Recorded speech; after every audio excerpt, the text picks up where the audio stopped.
Hey guys, so I made a recording a couple hours ago from the car, and I realized that the sound was a little bit off, and I really want to talk to you in a more kind of direct way, sitting like a normal person in a chair from my home or my family's home here in Jersey. Just visiting family. Those of you guys are wondering, Tzvi, what happened to Jerusalem? So I'm here for about a month.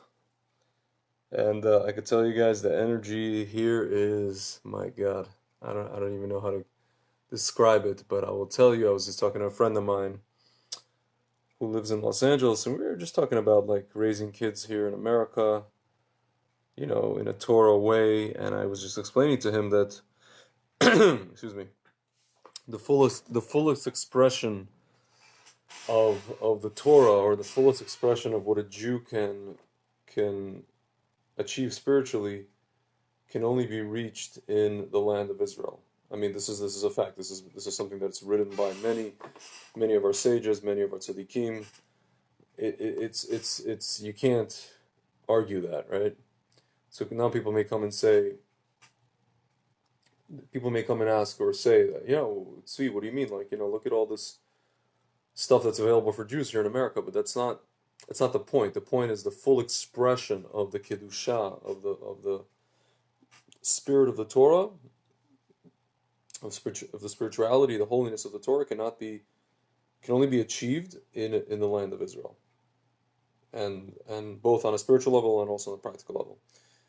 So, yeah, as you guys can imagine, I feel like now that I'm here, the energy kind of has been sucked out. I felt it from the moment I landed in the airport, and it's very difficult to convey these things. These are things that are felt by the person, by the individual, and you cannot quantify them. You cannot explain them. Listen, I have a lot of friends who feel the same, but at the same time, it's one of those things where, again, you either feel it or you don't, right? So, with that said, my friends, I want to talk about what's going on right now. And the main message that I want to convey, what's going on in America right now, is that for me, and it's something that I've spoken about to a few friends who are, they support, I'm sorry, one particular party over the other, and I try to explain to them that, and these people are, or what I would call observant Jews, Orthodox Jews, whatever you want to call it, Shomer Shabbat and stuff like that. And I explain to them, and I'm like, listen, man, for me, it's not about left wing or right wing. For me, it's not about Republican or Democrat. For me, it's just about looking at the picture of what Hashem is trying to do, and I guess what I call the geula path, or I don't want to use messianic because it connotes Christianity, the Moshiach path, right? Or the geula path, really. What are the machinations that Hashem is using? What are the chess pieces that he's moving in order to make that happen for the Jewish people and essentially for the world, right? And again, I'm not going to get into too many details. If you guys really want to know, you guys should go on YouTube and watch Rabbi Kessin's lectures. You should Google Rabbi Kessin current events. He's got about 50 of these lectures where he talks about all this stuff, and he talks about the dynamics of who's who in the I guess the geopolitical space, and really he really breaks it down according to Hashkafa, according to Jewish philosophy, particularly Ramchal. And yeah, he gets really to the nitty gritty of it, and he told me personally, he's like, it's not, for me, it's not about politics or current events. It's all about where this whole thing is headed and what Hashem is doing to make it happen. So I just will tell you, folks, like, you just have to operate under one main premise here, that all of the machinations, and again, this is written extensively by many big tzaddikim, big rabbis over the years, all of the machinations of the world in terms of all of these, conflicts and wars and, government, revolutions and stuff like that, they all happen, excuse me, They all happen for the sake of one group of people on this planet, my friends. The Jewish people, and by extension for the land, for the sake of the land of Israel. If you look at everything that happened, basically since probably the Greek Empire or maybe the Roman Empire, they all happen for the sake of the Jewish people, for the sake of moving the Jewish history or moving Jewish history or the Jewish narrative forward to some crescendo, right? If you look at what was going on in Rome, and then you go on to the Byzantine Empire, Holy Roman Empire, then you go to the Middle Ages, and then you go throughout all through our history. World War One, which led to which Hitler participated and led to him, having the sentiments that he had, and then which led to World War Two, and then led to and then we got the State of Israel. Like, all these things, you look at just kind of the big picture of history, and you can say, well, this conflict is this, and this conflict is that. It has nothing to do with the Jews.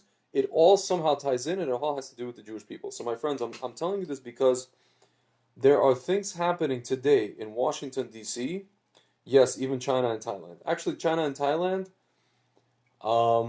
there's a separate, actually, narrative regarding that, my friend is asking. And I think a lot of rabbis have likened the Far East to, what is it called? The Far East to Yafet, right? Yafet was one of the sons of Noach. And that's a whole other narrative, right? That's a whole other conversation. It's interesting because you see, like, a lot of these guys who, Israeli soldiers after the army. What do? They get up and they go to Thailand, Vietnam. They go travel in the East, and then they come back and then they find Judaism. Maybe they go to Chabad, whatever it is, right? That's a whole other thing. But even so, that's still for the purpose of the Jews. It's just funny. But they're also a player, right, in this whole grand scheme. Anyway, even today. So. But if you look at what's going on today, my friends, right, and with all this stuff about George Floyd and all these riots and protests and all that kind of stuff, basically it's a giant distraction that someone, not to say that what happened to this guy is right, it's not, but someone orchestrated this at the time that they did. This is just my personal opinion, actually the opinion of a lot of people, but I take it to the next level. And what people are not noticing is that, ladies and gentlemen, what were we having right before this? What was the conversation right before this in the media? We were talking about this whole Flynn issue. We were talking about, Attorney General Barr going after certain people in the Obama administration. These people basically created this hoax, this collusion hoax that was Russia.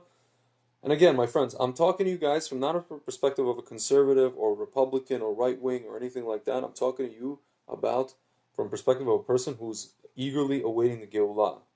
And if you're talking about this whole situation where there was a bunch of people in the government, including Obama, including a lot of people in his government, that basically did a lot of things in conjunction with Iran and other entities and the PA and even Hamas to harm Israel. You have to understand that whoever's trying to take them to task, whoever's trying to stop them, is participating in doing the tikkun for Israel. And you may say, well, Trump is like this and Trump is like that. My friends, Trump is the embodiment of what's called, according to Rabbi Kessin, Tov Shebe'esav. He came here, his existence as the President of the United States is to do the tikkun for the very haughty, the very kind of materialistic, the very arrogant, the very maybe narcissistic Esav. But he's a Tov Sheva Esav. He is the Esav, part of Esav that wants its birthright back. It's the part of Esav that wants to reconcile with the Jewish people. For people to say, like, I just reading today, some girl wrote, yeah, Trump is an anti-Semite. He has anti-Semitic this and anti-Semitic that. I personally never heard one word of anti-Semitism coming out of the guy's mouth. You may question the people he associates with, some of the people that he associated with on what's called the alt-right, but in terms of himself, my friends, I mean, you're talking about a person who came along and said, I'm moving the embassy to Jerusalem. I'm giving you back the Golan. What Esav said to Yaakov, what's yours is yours. I'm giving you, do whatever you want with Judea and Samaria. What was it, 2 weeks ago? Pompeo just came and said, it's really not up to us. It's really up to you. to the point where like David Friedman got uncomfortable. He said, "Well, I don't know. We have to wait till July 1st. Go by what Kushner's saying, and this whole diplomatic game." My friends, this guy's basically telling us, this redheaded guy with a red face, who's basically might as well be Asa from the Torah, that what's yours is yours, right? So my friends, you have to understand that what's happening here, it transcends politics, it transcends Republican and Democrat and conservative and Republican. It is going straight to the heart of Torah, of the tikkun that is supposed to happen right before the times of Moshiach, my friends. I'm looking at this from a geula perspective. So the advice that I would offer you guys is everything you're seeing right now in America with this whole Black Lives Matter stuff, with all this stuff. Interestingly enough, a friend of mine just pointed out that it's essentially, it's Esav grappling with himself, right? It's the part of Esav that doesn't want to let go, that doesn't want to reconcile with Yaakov, that wants to have conflict, that wants to, that really wants to hold on to whatever his, what's called moral relativist values are, and it can't fathom that the other part of him, that other part of Esav, wants to reconcile with Yaakov. So they're going to make up any idea or any lie or any manipulation they can to have this not happen. My friends, I mean, this really goes into the very deep into the Kabbalistic idea of when the Satan, it's kind of a misnomer, mistranslation. People call it Satan. It's with the Satan, with the Yetzer Hara sees that we're getting closer and closer and closer, and we understand this. Any Orthodox Jew, even a person who votes Democrat for his whole life, he can see that we are getting closer and closer and closer to the days of Moshiach. We are in the days of Moshiach. We're getting closer and closer and closer to that day. And the closer we get, the crazier things get. And it's really on the heels of Moshiach, when we're in the Ikve, the Mashiach, right? And this is why we're experiencing all these things. And what I would tell you guys again, the stuff that you guys are seeing with all this stuff that Esav is grappling with himself, and all this Black Lives Matter, all these protests, all these riots, this is a weapon of mass distraction from what's actually happening currently in Washington, D.C. So a lot of you guys probably didn't notice that, what's his name, Rod Rosenstein had his day in the sun in Congress yesterday. He had to testify before Congress. And I was watching this, and I've never seen a person, I called him Petrified Forest. The guy was sitting like this. His eyeballs were like about to fly out of his head, right? And it was interesting, when the Republicans were asking him questions, he was like this. And, Democrats were asking him they weren't even questions. They were just throwing grandstanding kind of diatribes, and he was just nodding his head and smiling and agreeing and all that kind of stuff. And also another thing that people didn't notice is that the fact that Hillary Clinton had her hearing yesterday about her emails, right? And she's appealing, all that kind of stuff. And the thing is, if you guys actually sat down and read her emails, you will find that there's a lot of stuff, a lot of nefarious stuff that I won't get into now. I am talking about Hillary Clinton and Rod Rosenstein. This happened yesterday. You keep asking me, you just asked me 3 times. Rod Rosenstein and Hillary Clinton. That's what I'm talking about. They just had their Rod Rosenstein. Rod Rosenstein was I think a deputy attorney general who was appointed by Obama, and he was a holdover from Obama, and who I guess was doing basically. They were basically asking him the questions: where did this Russia investigation come from? Where did this come from? I just explained to you.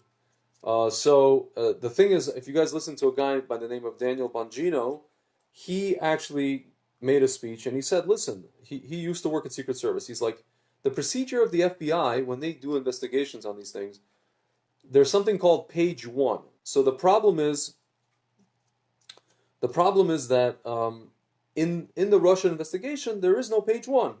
People have no idea where this investigation began, like when it began, what precipitated it, what was the trigger point of this investigation, right?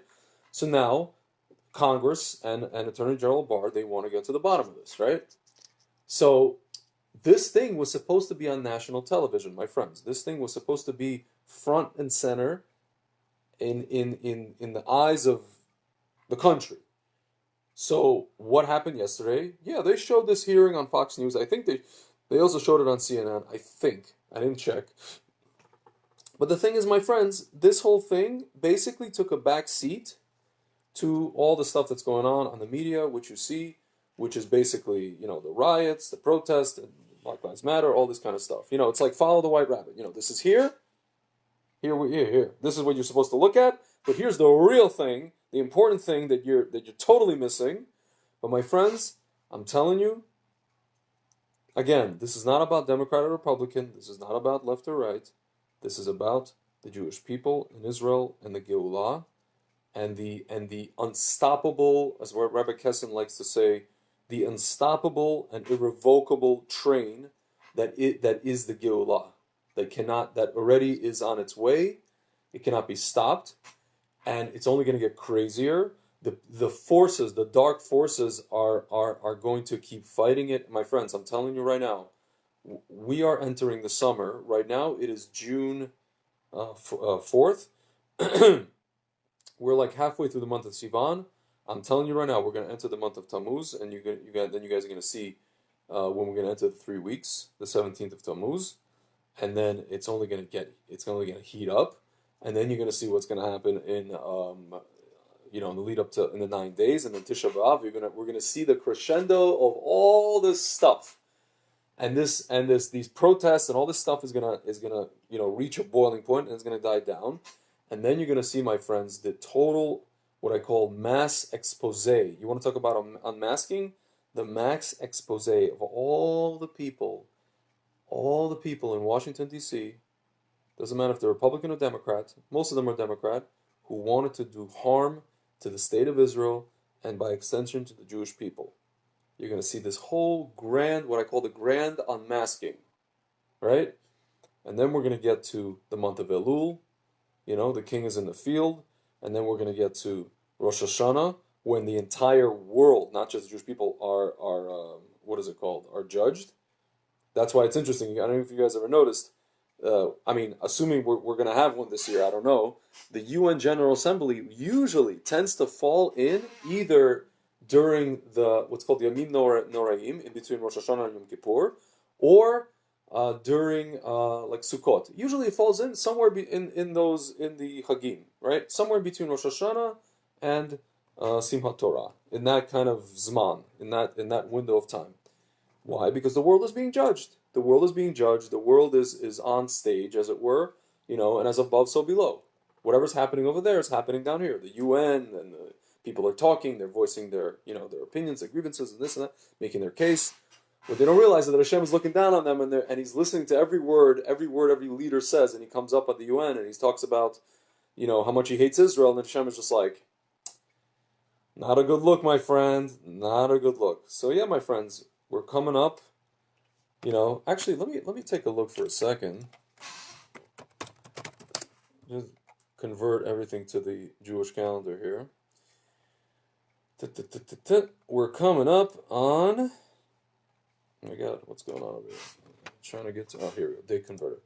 So basically, from today, which is the 12th of Sivan, until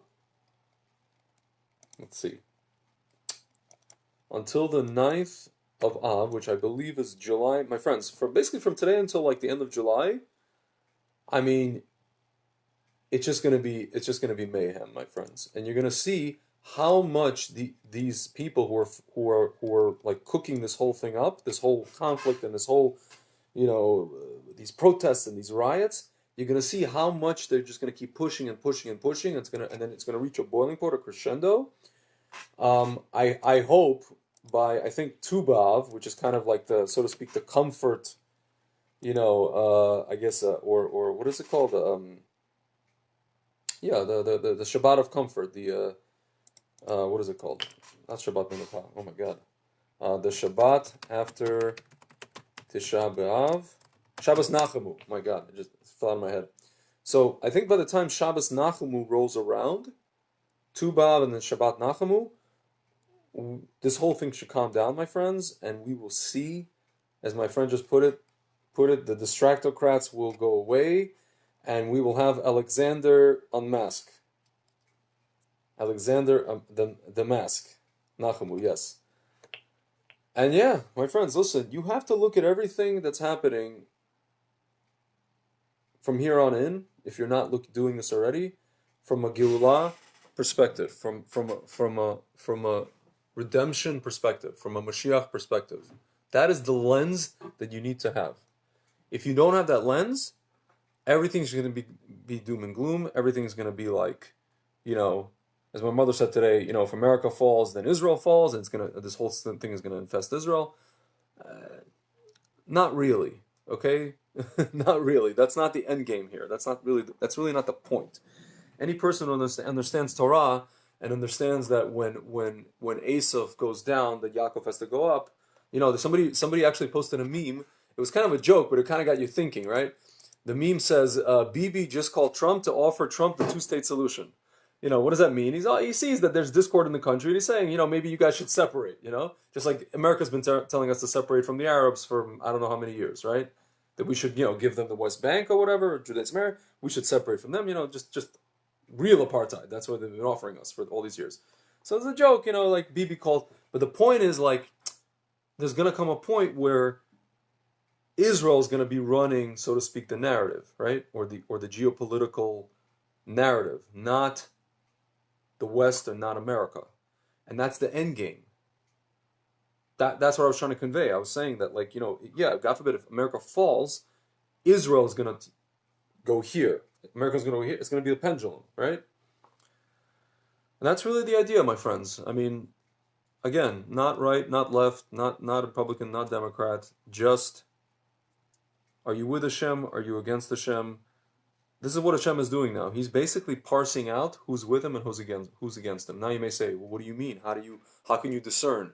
Who are you? Are you the arbiter of what Hashem says? What if Hashem says, these guys are okay, and the Torah is whatever? What if the Torah is BS?